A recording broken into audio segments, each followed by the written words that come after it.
Assalamualaikum warahmatullahi wabarakatuh. Mari klik subscribe di channel ini dan aktifkan tanda loncengnya untuk mendapatkan update pemberitahuan di video berikutnya.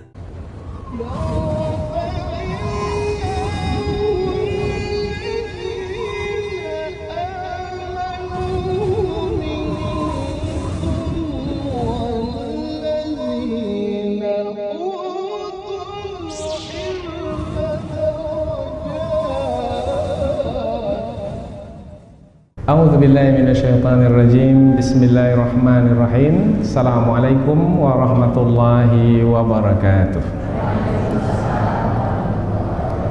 Alhamdulillahi rabbil alamin wa bihi nasta'inu ala umurid dunya waddin. Nasta'inuhu wa nastaghfiruh wa na'udzu billahi min syururi anfusina wa min sayyiati a'malina.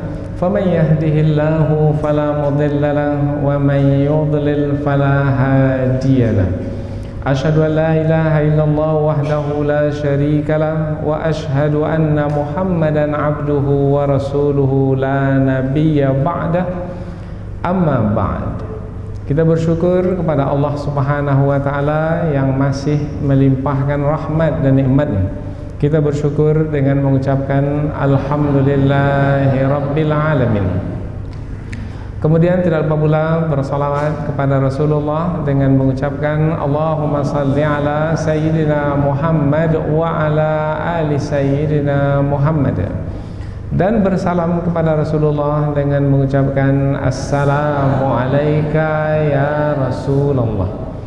Alhamdulillah kita dapat kembali meneruskan pengajian tafsir ayat-ayat suci Al-Quran yang insyaAllah kita akan teruskan kepada ayat yang ke-139 dan 140 dari surah Al-An'am, yaitu masih lagi menerangkan tentang perbuatan syirik yang dilakukan oleh orang-orang musyrik, khususnya adalah orang-orang musyrik yang ada pada masa Rasulullah SAW, yang mana ayat ini disampaikan kepada Rasulullah untuk menerangkan tentang kebodohan yang dimiliki oleh orang-orang musyrik.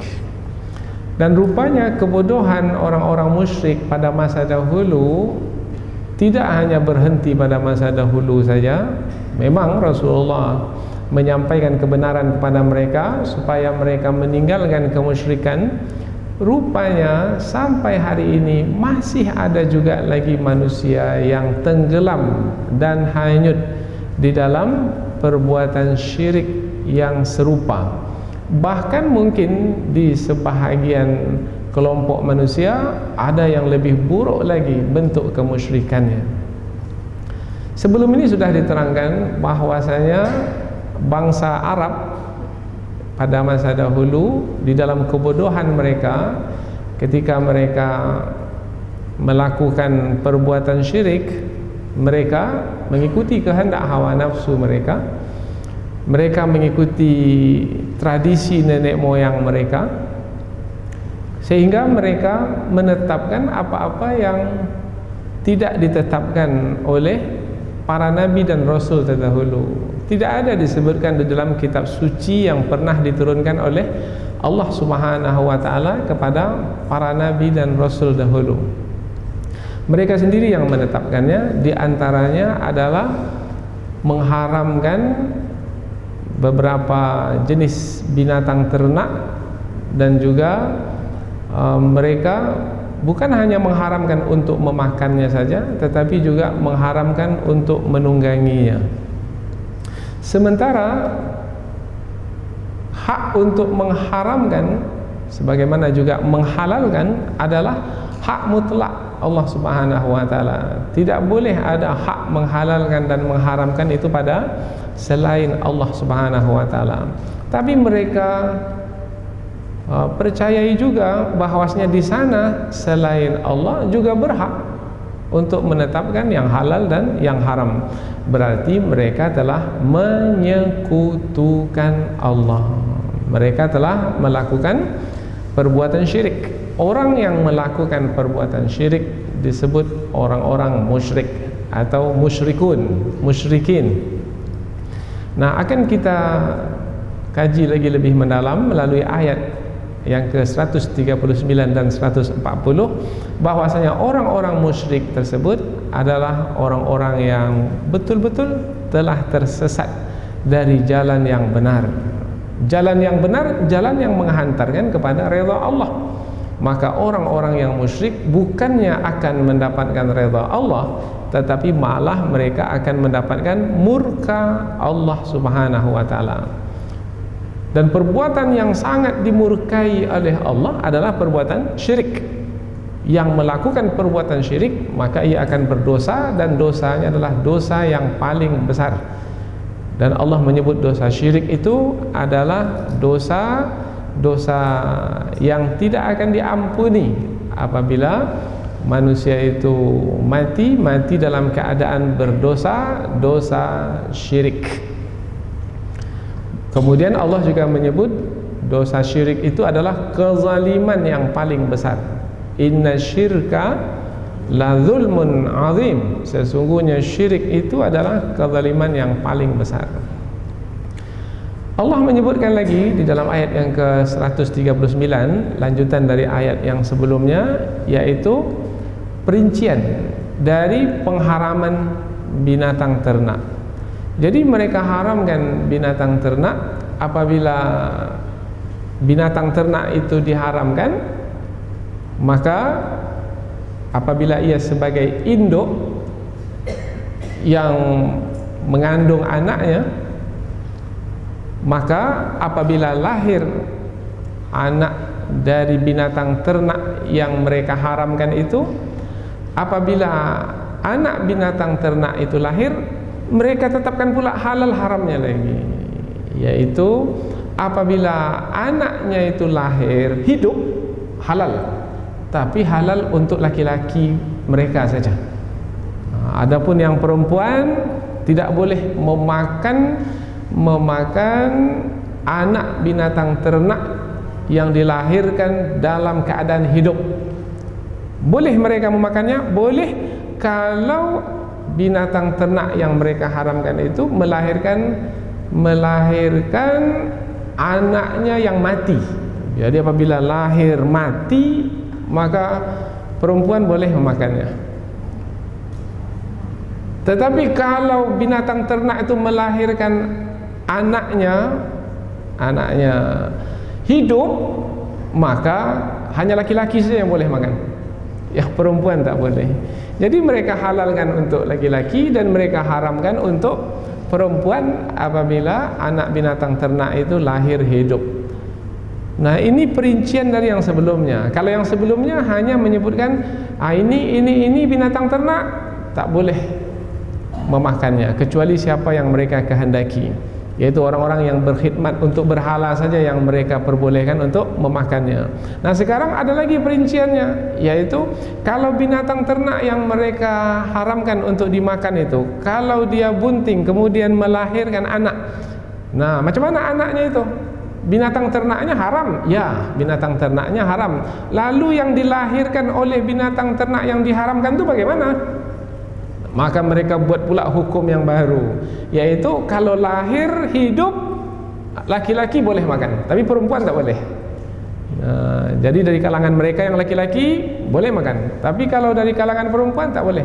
Tapi kalau binatang ternak yang diharamkan itu melahirkan anak binatang ternak itu mati, tak hidup lahir, maka yang perempuan boleh memakannya.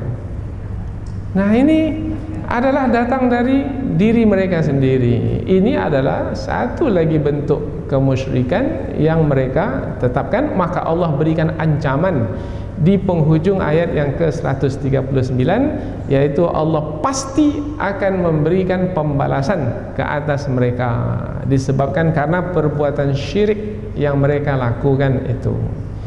Kemudian pada ayat yang ke-140 Allah menerangkan bahwasanya perbuatan mereka, yaitu perbuatan syirik yang mereka lakukan itu tidak akan memberikan keuntungan, tidak di dunia ini, tidak pula di akhirat nanti. Jadi mereka itu pasti akan merugi di dunia ini dan di akhirat nanti. Seperti apa kerugian yang mereka derita, nanti kita akan terangkan dalam tafsir. Dan mereka itu adalah orang-orang yang sesat. Orang yang sesat maka tidak akan nyaman dalam perjalanan, karena tak mungkin orang yang sesat itu nyaman atau bahagia atau tenang ketika ia berada dalam kesesatan. Dan satu lagi, orang yang sesat itu tidak akan mungkin sampai ke tujuan. Tujuan hidup manusia dalam perjalanan ini adalah untuk mengharapkan redha Allah Subhanahu wa taala. Redha Allah tak dapat, tetapi murka Allah yang mereka terima. Siapa yang dimurkai oleh Allah akan dicampakkan ke dalam api neraka. Apabila dosa yang mereka miliki adalah dosa syirik, dan dosa itu tidak diampuni apabila mereka tidak bertaubat sebelum kematian, maka mereka akan kekal di dalam neraka selama-lamanya. Rugi dunia, rugi akhirat. Kemudian ada lagi perbuatan syirik mereka yang disebutkan sebelum ini dan juga ditegaskan dalam ayat yang akan kita pelajari ini, yaitu mereka mempercayai kalau mereka dapat anak perempuan maka bisa membawa kepada kehinaan atau kemiskinan. Maka supaya mereka tetap terpelihara kekayaan mereka, supaya mereka tetap mulia, maka apabila lahir anak perempuan mereka akan bunuh, mereka akan timbun anak mereka hidup-hidup. Karena kepercayaan yang sesat itu adalah perbuatan syirik. Itu merugikan di dunia ini dan merugikan di akhirat nanti. Seperti apa? Nanti kita akan terangkan kerugian apa yang mereka derita dengan kepercayaan sesat mereka itu. Dan karena hidup ini adalah sebagai ujian, siapa yang gagal dalam ujian ketika menjalani hidup di dunia ini, maka ia akan menerima balasan di akhirat berupa azab dan siksaan. Berarti pelajaran yang sangat berharga bagi kita, karena Al-Quran ini kita jadikan sebagai petunjuk dan bimbingan, yaitu pelajaran yang sangat berharga bagi kita adalah berhati-hati, berwaspada, jangan sampai tergelincir kemudian melakukan dosa, apalagi dosa yang dilakukan adalah dosa syirik. Ada kemungkinan untuk tergelincir sehingga melakukan dosa syirik? Ada. Sehingga pada hari ini kita lihat bahwasanya ada di antara kita ini yang malah memperakui kepercayaan yang sesat yang mengandung kemusyrikan. Dibuang ajalah kolom agama itu dalam KTP itu untuk menghargai yang memiliki kepercayaan sesat. Sementara Al-Quran itu turun adalah untuk memperbaiki kepercayaan sesat manusia itu. Ini malah memperakui pula kepercayaan sesat itu. Dan orang yang memiliki kepercayaan sesat itu tak seberapa banyaknya, tetapi memperakuinya bukan karena mau mengikuti petunjuk Al-Quran sebagai pegangan bagi umat Islam yang ramai di negeri ini, tetapi adalah sebagai menghargai hak asasi manusia. Nah, dari sini masuknya. Jadi berhala besar sekarang yang sedang tegak berdiri di depan manusia namanya adalah hak asasi manusia. Atas nama HAM itu maka kepercayaan sesat yang dimiliki itu diperakui. Padahal Islam datang adalah untuk menyelamatkan manusia dari kepercayaan sesat. Kita prihatin, kita mesti membantu mereka yang berada dalam kesesatan supaya mereka kembali ke jalan yang lurus, supaya mereka beruntung di dunia ini dan beruntung di akhirat nanti. Disinilah peran dakwah itu menjadi penting. Jadi ayat ini bukan hanya sebagai petunjuk bagi kita supaya kita berhati-hati dan berwaspada, dalam waktu yang sama adalah ayat-ayat yang kita pelajari ini adalah menjadikannya sebagai bahan untuk berdakwah. Sebaik-baik kita adalah yang berdakwah sehingga mendatangkan manfaat bagi orang-orang yang masih lagi dalam sesat, dalam kesesatan, sehingga mereka mengikuti jalan yang lurus, atau bermanfaat bagi orang-orang yang tak tahu sehingga mereka mendapatkan pengetahuan, bermanfaat bagi orang-orang yang lalai sehingga mereka kembali ingat dan sadar. Maka peran kita sekarang ini bukan hanya belajar untuk mengetahui, tetapi juga belajar untuk mengetahui dan memberitahukan kembali orang yang tidak tahu. Kalau tak mau juga macam mana Ustaz? Kalau tak mau juga adalah lakum dinukum waliyadin. Dan tidak ada pemaksaan dalam agama. La ikraha fid din. Tidak ada paksaan dalam beragama, tetapi perlu ada pemberitahuan kepada orang yang tidak beragama atau orang yang berada dalam kepercayaan yang sesat supaya mereka selamat. Maka Rasulullah mengirim surat. Kepada siapa Rasulullah mengirim surat? Kepada raja-raja dunia. Raja Romawi dikirimi surat, Raja Parsi dikirimi surat, Raja Habasyah di Sudan dikirimi surat. Setelah Rasulullah berdakwah di kota Mekah dan Madinah. Karena memang tugas orang-orang yang telah mendapatkan kebenaran, dan kebenaran itulah melalui wahyu, dan wahyu yang terjaga dan terpelihara pada hari ini sampai hari kiamat hanyalah Al-Quran. Maka tugas kita yang telah mengetahui kebenaran adalah menyampaikan kebenaran tersebut. Kita lihat ayat dengan lebih dekat. Allah Subhanahu wa taala berfirman, A'udzubillahi minasyaitonirrajim. Bismillahirrahmanirrahim. Wa qalu ma fi butuni hadhil an'ami khalisatun lidzukurina wa muharramun ala azwajina wa iyyakum maytatan fahum fihi syuraka sayajzihim wasfahum innahu hakimun alim. Qad khasira alladhina qatalu awladahum safaham bighairi ilm wa harramu ma razaqahumullahu iftira'an 'ala Allah qad dallu wa ma kanu muhtadin. Allah Subhanahu wa taala berfirman, wa qalu ma fi butuni hadhil an'am. Wa qalu, dan mereka berkata. Siapa yang berkata?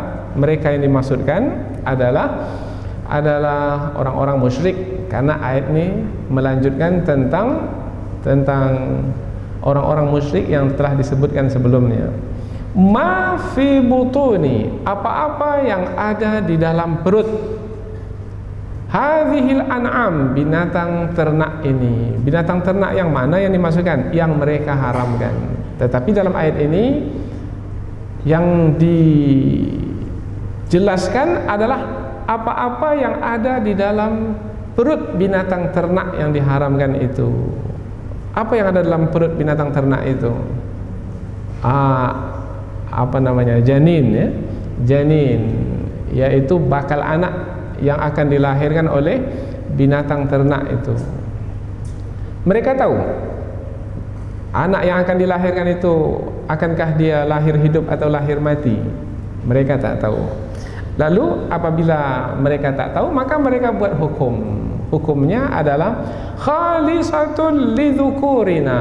Khalisatun, ini hanyalah terkhusus lidzukurina, bagi laki-laki kami. Bagi yang laki-laki dari kami, maka boleh halal untuk memakan anak binatang ternak yang lahir hidup. Nah, kalau lahirnya hidup halal. Tetapi itu hanya bagi laki-laki kami saja, yaitu dari kalangan laki-laki mereka. Wa muharramun ala azwajina, dan muharram diharamkan ala azwajina, ke atas wanita kami. Jadi yang wanita tak boleh makan. Jadi mereka halalkan, mereka haramkan. Wa iyyakum maitatan fahum fihi syuraka. Wa iyyakum maitatan, dan jika maitatan, mati maksudnya, dan jika anak yang dilahirkan oleh binatang ternak yang mereka haramkan itu mati, tak ada nyawanya ketika lahir, maka fahum fihi syuraka, maka mereka yang dimaksudkan adalah orang-orang musyrik, fihi di dalamnya syuraka, bersama-sama boleh makan. Jadi laki-laki boleh makan, wanita pun juga boleh makan. Tapi kalau lahir laki-laki, kalau lahir hidup, laki-laki saja yang boleh makan, perempuan haram. Nah, yang bagi laki-laki halal, bagi perempuan haram. Dari mana datangnya hukum yang seperti ini? Dari diri mereka sendiri. Saya jazihim wasfahum, Allah akan membalas mereka wasfahum, disebabkan karena ketetapan yang mereka tetapkan itu. Ini halal untuk laki-laki, ini haram untuk perempuan. Nah, Allah akan balas, innahu hakimun alim, innahu sesungguhnya dia Allah hakim, maha bijaksana, alim lagi maha mengetahui. Kita ulang dari pangkal ayat. Dan mereka berkata, apa-apa yang ada di dalam perut binatang ternak ini adalah terkhusus bagi laki-laki kami dan diharamkan ke atas wanita kami.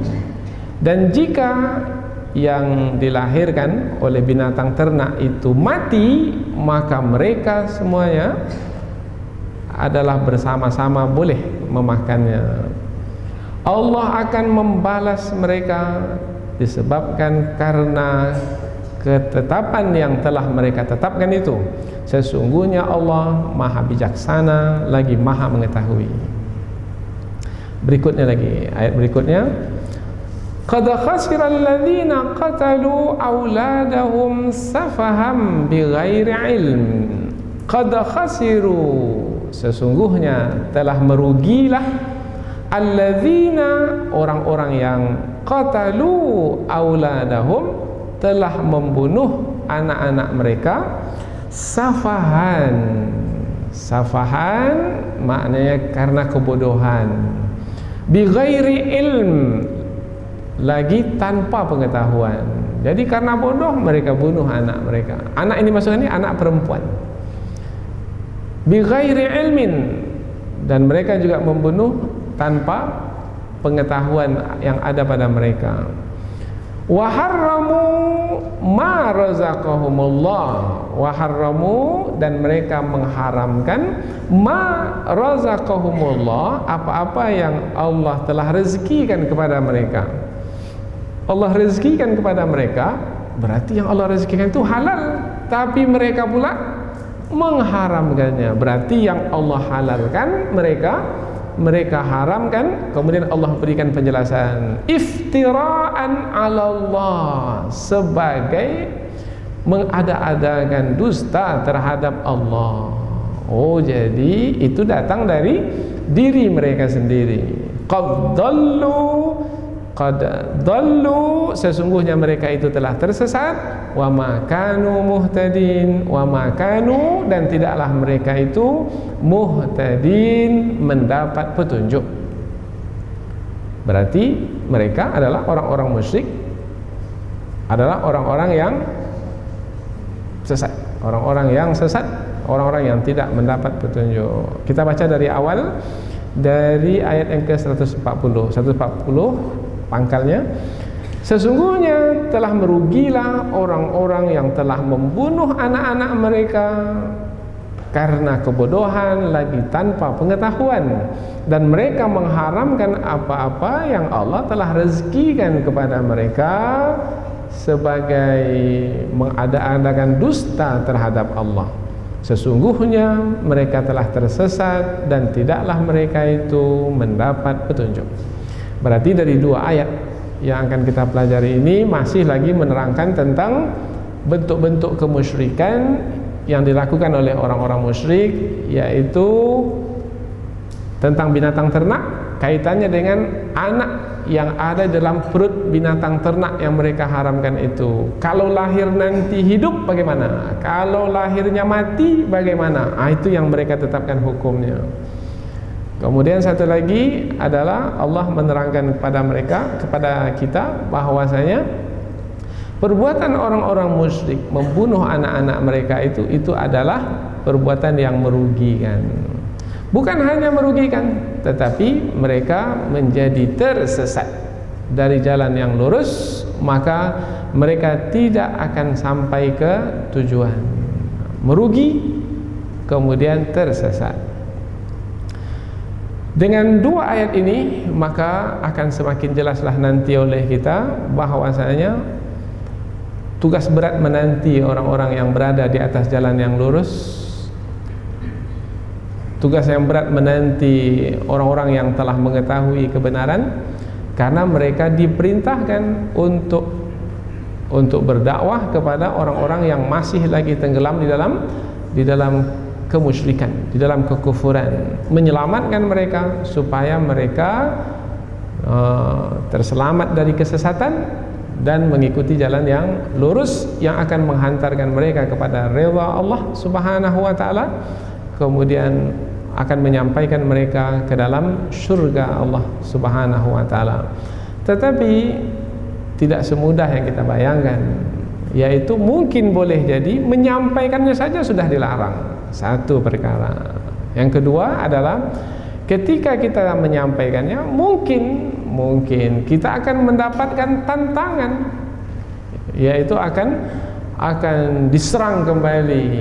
Padahal kita mau menyelamatkan mereka dan kita menyampaikannya dengan bijaksana.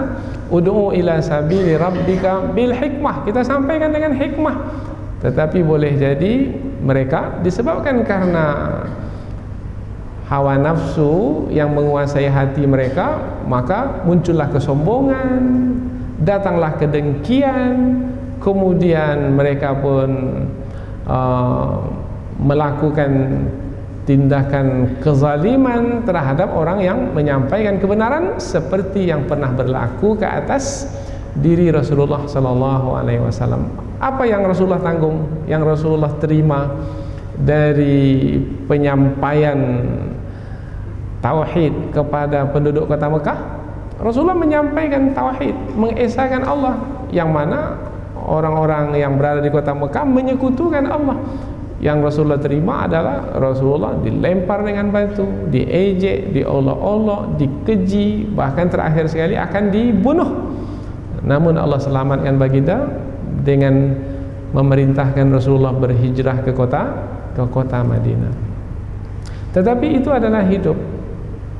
Sebaik-baik kita adalah yang mengetahui kebenaran, kemudian menyampaikan kebenaran tersebut kepada manusia yang lainnya. Apabila kita mempelajari kebenaran itu dari Al-Quran, maka sebaik-baik kita adalah menyampaikan kebenaran itu dengan mengajarkan Al-Quran itu kembali. Hadis riwayat Imam Al-Bukhari dan Muslim, khairukum man ta'allamal Qur'ana wa 'allamah. Sebaik-baik kamu adalah yang belajar Al-Quran, bukan belajar cara membacanya saja, tetapi juga belajar apa kandungan Al-Quran. Setelah mengetahuinya, sebaik-baik kamu adalah mengajarkannya kembali. Nah, ketika mengajarkannya kepada umat Islam, maka ia sebagai penyampaian ilmu, dan itu adalah juga dakwah. Dan kepada orang yang bukan Islam adalah menyampaikan ilmu, dan itu adalah juga dakwah. Jadi berdakwah adalah tugas kita semua yang telah mengetahui kebenaran. Jangan difahami tugas dakwahnya adalah tugas ustadz-ustadz saja, ya. Bukan. Ini tugas kita semua tanpa terkecuali. Masing-masing menjalankannya masing-masing menjalankannya sekedar mana yang ia mampu untuk melaksanakannya. Ada kemarin kita jumpa, saya tak pandai bicara Ustaz, tapi saya bisa beli buku agak banyak, kemudian saya bagi-bagi kepada kawan. Itu adalah cara dakwah Bapak. Maka dia beli buku 6, kemudian dia bagi kepada kawan-kawannya. Bagus. Nah, masing-masing berfikir untuk berdakwah, yaitu apabila kita sudah baik, kita memperbaiki orang lain pula. Selanjutnya kita pindah ke tafsir ayat. Allah Subhanahu wa taala berfirman, wa qalu ma fi butuni hadhil an'am. Dan mereka berkata, apa-apa yang ada di dalam perut binatang ternak ini. Disebutkan binatang ternak ini, tapi Allah tak menyebutkan binatang ternak itu jenis apa. Allah tak sebutkan perinciannya. Berarti apabila Allah tidak menyebutkan perinciannya, binatang ternak mana yang dimaksudkan, tetapi orang-orang Arab dahulu tahu binatang ternak mana yang mereka haramkan, tetapi tidak diberitahukan kepada kita jenis yang mana yang diharamkan. Oh, berarti jenis itu tak penting untuk kita ketahui. Lalu yang penting dari ayat ini adalah sikap dari orang-orang musyrik itu yang penting untuk diketahui, yaitu sikap mereka adalah orang yang tidak menggunakan akal fikiran. Jadi kalau kita mengetahui orang-orang musyrik itu adalah orang-orang yang tidak menggunakan akal fikiran, maka kita pun jadi heran. Heranlah, mengaku pintar, pandai, tetapi malah membunuh anak sendiri. Kemudian menetapkan sesuatu dengan pengetahuan yang sangat terbatas, yang bisa saja membawa kepada kerusakan dan kemudaratan. Bagaimana manusia kita jadi heran, bagaimana manusia bisa melakukan perbuatan yang seperti itu. Nah, yang Allah inginkan dari ayat ini adalah kita hendaklah memandang heran terhadap perbuatan bodoh yang dilakukan oleh orang-orang musyrik. Kita mesti melihatnya heran. Ada beberapa waktu yang lalu, salah satu pesawat dari sebuah negara hilang, tak diketahui di mana hilang. Datang seorang dukun tampil ke depan dengan menggunakan teropongnya, ada teropongnya, dengan mengatakan, saya tahu di mana pesawat terbang yang hilang itu berada. Sampai hari ini pun dia tak dapat lagi. Nah, ini mengherankan kita. Perbuatannya yang bodoh itu mengherankan. Maka apabila kita perhatikan yang dilakukan oleh orang-orang musyrik itu adalah perbuatan yang tidak masuk akal. Tetapi banyak juga manusia mempercayainya. Ini yang menjadi keprihatinan kita. Seorang anak kecil mandi hujan, kemudian dia dapat batu, kemudian batunya kononnya jadi batu bertuah. Kemudian batu itu dimasukkan ke dalam air, kemudian dipercikkannya lah air itu kepada orang yang datang, ribuan banyaknya. Kemudian serta-merta orang yang sakit menjadi sembuh. Siapa nama anak kecil itu? Ramai orang datang kepadanya. Ini adalah perbuatan syirik, tetapi dipercayai. Maka mengherankanlah manusia ini, sangat mengherankan. Apalagi mengherankan, kerbau bule dibawa berkeliling istana, kemudian kerbau itu mengeluarkan najisnya, kotorannya, taiknya, kemudian diperebutkan, kononnya mendatangkan keberkahan. Maka mengherankan perbuatan mereka. Nah, yang diinginkan dari ayat ini adalah mengherankan perbuatan orang-orang musyrik, yaitu tidak masuk akal. Jadi Allah tidak menyebutkan binatang ternak mana yang dimaksudkan karena itu tidak penting. Yang penting apa? Yang penting adalah perbuatan mereka itu mengherankan, yaitu apabila anak lahir dari binatang ternak yang diharamkan itu lahir dalam keadaan hidup, maka mereka halalkan, tapi bukan untuk mereka semua, hanya untuk laki-laki saja. Kemudian kalau binatang ternak itu melahirkan anak-anaknya mati ketika dilahirkan, kemudian mereka bolehkan untuk semua memakannya, laki-laki boleh, perempuan boleh. Bagaimana mereka bisa membedakan ini? Apa yang menjadi alasan untuk membedakan ini boleh untuk laki-laki dan tak boleh untuk perempuan? Nah, tak ada jawaban kecuali hanya dari khurafat, yaitu apa-apa yang mereka ada-adakan yang tidak berdasarkan kepada keilmuan. Nah, yang mereka ada-adakan dengan hawa nafsu mereka sendiri, Allah sebut di sini sebagai dusta atau kebohongan, sesuatu yang tidak datang dari sisi Allah.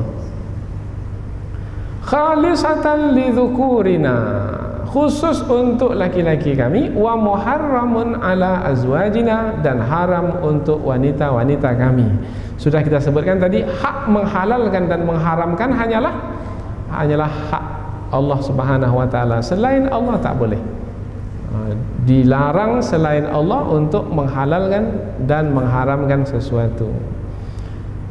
Kita ini sebagai hamba, mengapa tidak dibolehkan untuk menghalalkan, mengharamkan? Sebab perkata halal haram ini bukan hanya kaitannya dengan hukum itu saja, tidak, tetapi juga kaitannya dengan kandungan dari yang dihalalkan, yang diharamkan. Tidaklah sesuatu itu dihalalkan oleh Allah pasti baik di dalamnya, dan tidaklah sesuatu itu diharamkan oleh Allah melainkan pasti buruk di dalamnya. Nah, ketika mereka menghalalkan apa yang Allah haramkan dan mengharamkan apa yang Allah halalkan, maka akan kacaulah yang baik itu baik dan yang buruk itu buruk, sehingga akan tergugatlah, terganggulah kebaikan hidup yang dijalani oleh manusia. Sementara wahyu itu Allah turunkan adalah untuk memelihara kebaikan hidup manusia. Maka tidak dibenarkan bagi selain Allah untuk menghalalkan dan mengharamkan. Jadi hak menghalalkan dan mengharamkan hanyalah hak Allah Subhanahu wa taala. Wa iyyakum maitatan fahum fihi syuraka, dan kalau anak yang dilahirkan oleh binatang ternak yang mereka haramkan itu lahir dalam keadaan mati, maka mereka semua boleh memakannya. Dari mana datangnya ketetapan ini? Ini hanya dari mulut mereka saja. Maka disebutkan dalam surah An-Nahl ayat yang ke-116, wala taqulu lima tasifu alsinatikumul kadzib, dan jangan kamu mengatakan apa-apa yang kamu sebut dengan lidah-lidahmu itu dari kebohongan. Hadza halalun wa hadza haram, ini halal, ini haram. Mana boleh manusia menetapkan dengan lidah-lidah mereka ini halal, ini haram? Karena yang menetapkan halal haram hanyalah Allah. Nah, ini diulang berkali-kali ini supaya tetap di dalam hati. Wa yaftaruna 'ala Allahil kadhiba, mereka ini mengada-adakan dusta terhadap Allah Subhanahu wa taala. Apakah yang mereka tetapkan itu akan mendatangkan keberuntungan, keuntungan? Tidak.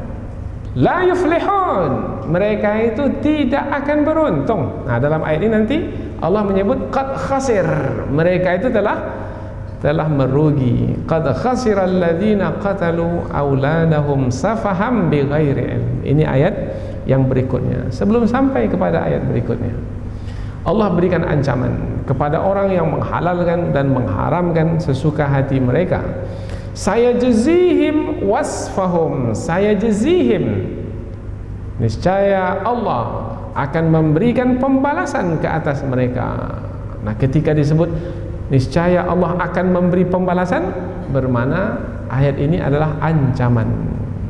Kamu buat perbuatan yang dilarang itu, yaitu menghalalkan dan mengharamkan tidak seperti yang Allah tetapkan, bermakna kamu telah mengada-adakan dusta terhadap Allah, maka kamu akan menerima pembalasannya. Sayajzihim wasfahum, sebenarnya adalah sayajzihim al-iqab, yang akan diberikan kepada mereka adalah siksaan atau azab. Sebenarnya bukan wasfahum tapi biwasfihim. Biwasfihim disebabkan karena perbuatan mereka menetapkan ini halal, ini haram. Karena perbuatan itu maka mereka akan menerima balasan berupa azab dari sisi Allah. Innahu hakim, sesungguhnya Allah maha bijaksana, alim, maha mengetahui. Sesungguhnya Allah maha bijaksana. Mengapa Allah tutup ayat ini dengan menyebut dirinya sebagai yang bijaksana? Maka ulama tafsir pun menerangkan, karena ada di antara orang-orang musyrik itu yang belum lagi diberi pembalasan. Nampak hidup mereka senang saja. Mereka bertambah kaya, bahkan mereka juga berkuasa, bahkan mereka mampu pula melaksanakan propaganda menyesatkan orang lain sehingga ramai pula orang yang mengikutinya. Dan belum juga lagi mereka itu disiksa oleh Allah. Apa sebab? Sebab Allah yang maha bijaksana telah menetapkan sesuatu itu dengan kebijaksanaan. Karena boleh jadi Allah memberikan tangguh kepada mereka itu, penangguhan, tidak segera mengazab mereka. Jadi Allah yang maha bijaksana apabila belum lagi memberikan pembalasan ke atas mereka, karena ayat sebelum ini Allah akan membalas mereka dengan siksaan disebabkan karena ketetapan mereka. Tapi mengapa ada juga yang masih tenang saja menjalani hidup? Maka Allah tutup dengan sesungguhnya Allah maha bijaksana.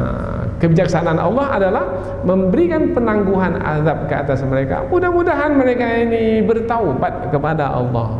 Karena ramai juga kita mendapati banyak orang-orang yang musyrik itu bertaubat kepada Allah. Mereka memeluk Islam seperti yang kita dapatkan ketika kita berdakwah ke suku-suku asli. Mereka itu memiliki kepercayaan sesat, percaya kepada selain Allah. Nah, ketika kita berdakwah kepada mereka, nah, Allah Subhanahu wa taala memberikan hidayah, petunjuk kepada mereka, maka mereka pun memeluk Islam, mentauhidkan Allah Subhanahu wa taala sebelum Allah mengazab mereka. Jadi penangguhan itu adalah hikmah dari Allah Subhanahu wa taala. Alim, maha mengetahui. Allah mengetahui mana di antara mereka yang tenggelam di dalam kemusyrikan itu karena kebodohan, yang tenggelam dalam kemusyrikan karena kedengkian terhadap kebenaran, yang tenggelam dalam kemusyrikan karena keangkuhan dan kesombongan. Maha mengetahui mana yang tenggelam dalam kemusyrikan secara terang-terangan musyrik, tidak sedikit pun merasa malu. Ada lagi Allah maha mengetahui, alim, yang sembunyi-sembunyi melakukan kemusyrikan. Orang lain tak tahu karena dia sembunyikan kemusyrikannya. Tetapi masing-masing akan diberi pembalasan oleh Allah Subhanahu wa taala. Oh, jadi ayat ini ayat ancaman. Ya, ayat ini ancaman. Siapa yang buat buruk, perbuatan syirik adalah perbuatan yang sangat buruk, maka ia akan menerima balasannya. Berikutnya lagi, ayat berikutnya disebut oleh para ulama sebagai tazyil. Tazyil maknanya adalah penjelasan lanjutan yang sebenarnya adalah untuk menegaskan apa yang telah disampaikan. Apa yang telah disampaikan? Perbuatan syirik yang diamalkan oleh orang-orang musyrik. Nah, sudah disebutkan sebelum ini. Lalu bagaimana nasib mereka dengan perbuatan syirik yang mereka lakukan? Apa yang akan mereka tanggung? Apakah mereka akan beruntung? Tidak, mereka akan merugi. Qad khasira alladzina qatalu auladahum safaham bighairi ilm. Qad khasir, sesungguhnya telah merugilah. Kalau disebut merugi berarti tidak beruntung. Biasanya kata rugi untung ini biasanya ini didengar apabila kaitannya dengan perdagangan. Baru muncul kata untung rugi. Kalau kaitannya dengan amal saleh atau perbuatan buruk, amal saleh pahala, kemudian perbuatan buruk kemaksiatan dosa. Tapi ini pula Allah menggunakan kata rugi. Rugi lawan untung. Biasanya kata rugi untung ini dalam perdagangan. Maka bagaimana muncul kata rugi di sini? Baik, kita lihat kata berikutnya. Sesungguhnya telah merugilah orang-orang yang telah membunuh anak-anak mereka karena kebodohan, lagi tanpa pengetahuan, membunuh anak mereka. Sebelum ini sudah saya sebutkan apa sebabnya mereka membunuh anak perempuan mereka. Sebabnya adalah karena mereka tidak ingin miskin. Mereka tidak ingin miskin. Apakah kaya miskin itu ditentukan oleh anak? Tidak, kaya miskin itu yang menentukannya adalah Allah melalui takdirnya. Apakah dengan membunuh anak maka akan menjadi kaya? Tidak. Maka merugilah mereka yang telah membunuh anak mereka, yaitu kaya belum tentu lagi dapat, anak yang sudah ada pula mereka bunuh. Untung atau rugi? Kekayaan belum tentu lagi dapat, anak perempuan yang Allah karuniakan pula sudah dibunuh. Untung atau rugi? Maka Allah menyebut merugilah orang yang telah membunuh anak mereka. Kemudian berikutnya lagi, telah merugilah orang yang telah membunuh anak perempuan mereka. Mengapa disebut telah merugi? Telah merugi sebabnya adalah orang yang percaya bahwasanya keberuntungan di dalam hidup ini adalah disebabkan karena anak laki-laki umpamanya, kemudian kemalangan disebabkan karena anak perempuan, bermakna mereka telah melakukan kemusyrikan. Orang yang telah melakukan kemusyrikan maka ia akan menjalani azab siksaan dari Allah, bukan hanya di dunia ini tetapi juga di akhirat nanti. Maka di dunia tidak akan senang hidupnya, di akhirat pun tidak akan bahagia hidupnya. Beruntung atau rugi? Rugi. Satu lagi, orang-orang yang membunuh anak perempuan mereka yang hidup ini, mereka berharap mereka akan mendapatkan redha Allah. Tetapi Allah pula melalui wahyunya menyebutkan siapa yang membunuh anak mereka, apa salah anak itu dibunuh.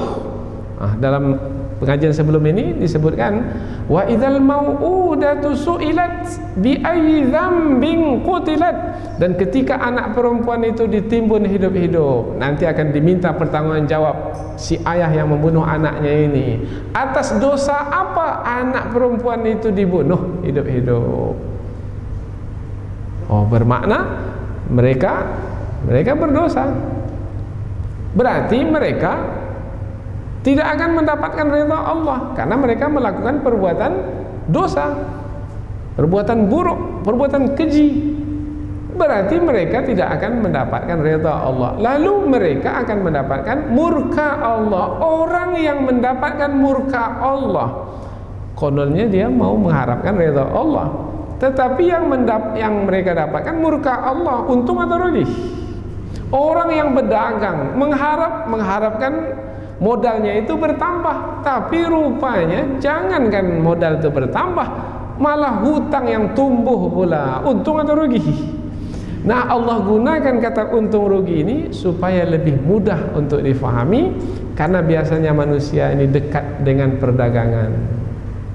Jadi orang yang membunuh anak-anak mereka, anak-anak perempuan mereka, karena takut kemiskinan, karena takut hina, mereka itu adalah sebenarnya orang yang telah merugi. Safahan, mereka membunuh anak-anak perempuan mereka itu adalah karena kebodohan. Safahan ini maknanya adalah akal ada tetapi tidak menggunakan akal. Itu maknanya safahan. Ada akal ada tapi tidak menggunakan akal. Lalu apa namanya itu? Bukan gila, bukan. Kalau gila memang tak berakal. Ini akal ada tapi tak digunakan. Itulah dia namanya safah. Safahan yaitu khiffatul aql, yaitu akal itu tidak dimanfaatkan.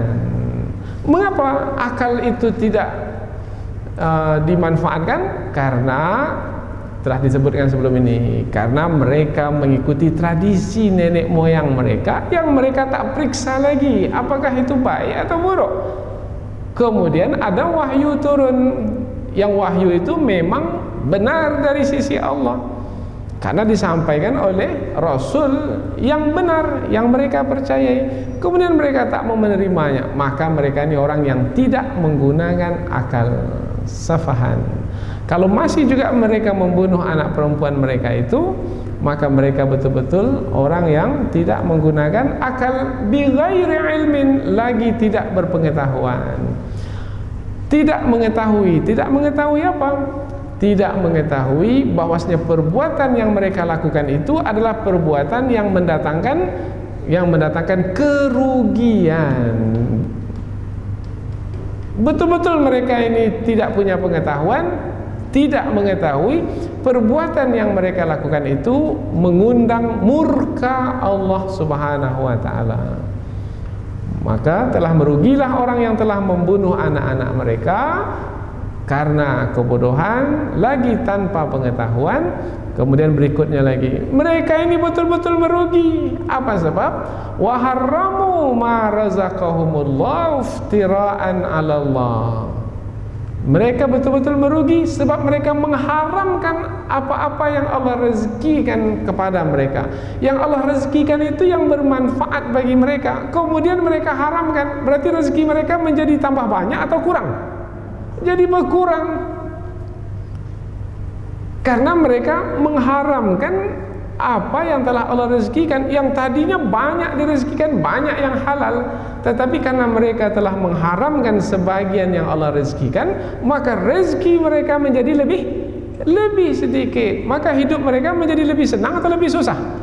Menjadi lebih susah. Betul-betul lah mereka ini tidak menggunakan akal fikiran, tidak mengetahui, tidak punya pengetahuan bahwasanya perbuatan mereka itu membawa kepada kemurkaan Allah. Qad dallu, sungguh mereka itu telah tersesat. Kalau disebut kata tersesat, bermakna tidak berada di atas jalan yang lurus, yaitu jalan yang menyampaikan ke tujuan.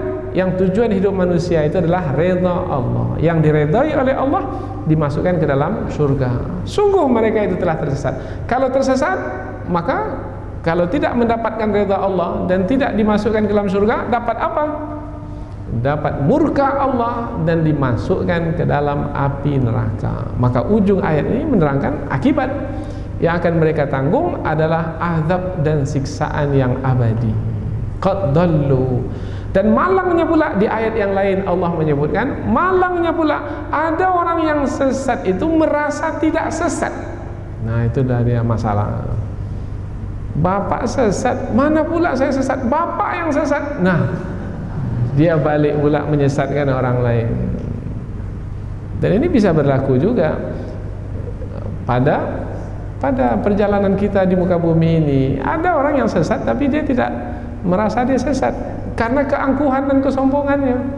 Ketika orang menyebutnya bapak sesat, oh enggak, bapak itu yang sesat, saya tidak.